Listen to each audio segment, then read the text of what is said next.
iPads and other devices are called tablets because they belong on tables.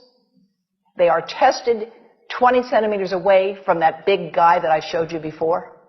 20 centimeters away. They are not approved to be held in the laps of little children, although millions of kids are having them now in schools because the people involved in educational technology and those involved in public health research are not talking to one another.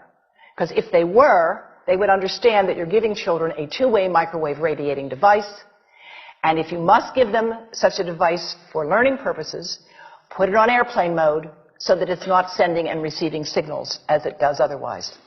Now, this is some new modeling, again, that we've developed with colleagues in Brazil, and we can share with you how we've done it. We first start out with the MRI and create the model with 1 millimeter voxels, and this is quite a bit of work goes into creating this, and here is what it looks like after a period of 6 minutes. And that's really not as bad as it might look because you see the red area only gets partway through the eye of the adult, right? The one that we're really concerned about is this one with the young child. And this is a 3-year-old brain that we modeled. And you see that by the end of that 6-minute call, the peak radiation, yellow and red, is getting all the way into almost both eyes. And again, this is one call, and it's not going to kill anybody. It may not cause any biological effect whatsoever for 1 call or 2 calls or 3 calls. But the question is, what's the cumulative impact of this kind of exposure? How do we evaluate it? And I want to show you an example of some of the work that we are doing now that I'm releasing here for the first time. And this is a modeled microwave radiation dose of a 6-year-old with greater levels to the frontal and temporal lobes, eyes and cheek. And watch this here. Now, yellow, white, and red are the hottest, all right? And if you look carefully, you will see it's going into the eye, the nose. Do it again, just so you'll get to see it. And partly into the brainstem. Now, that's just showing you that there's going to be some exposure into that area of a young head.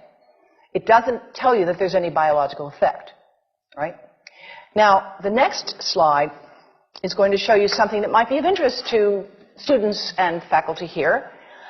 And that has to do with exposure to the reproductive organs. We call them the gonads. I think you say the testicles. And bone marrow. And look here at the radiation as it gets into the groin area. And that's just from having a mobile phone modeled into the pocket. And this, again, is based on a normalized SAR with a dipole antenna. Now, the breast. The breast is mostly fat, contains a lot of fluid. Things that contain fat and fluid cook faster in the microwave oven. Now, a cell phone can't cook anything, all right? Mobile phones do not pop popcorn. That was a fraud. They don't make any heat that we know of, otherwise they wouldn't be permitted.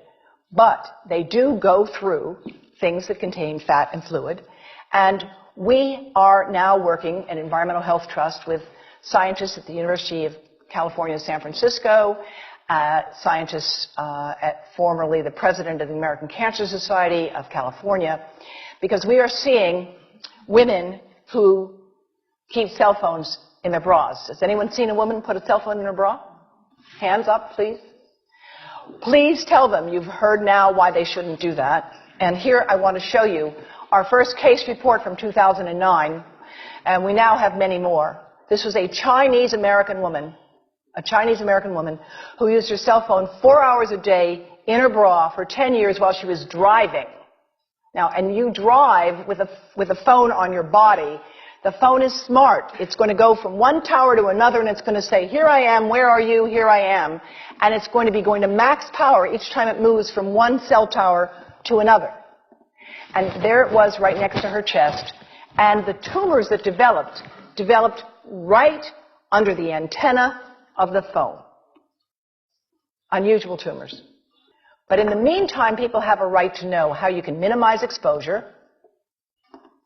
And again, I think this information is available on our website, will be available on yours. Remember, if you have to give a phone to a child, put it on airplane mode. And think about this.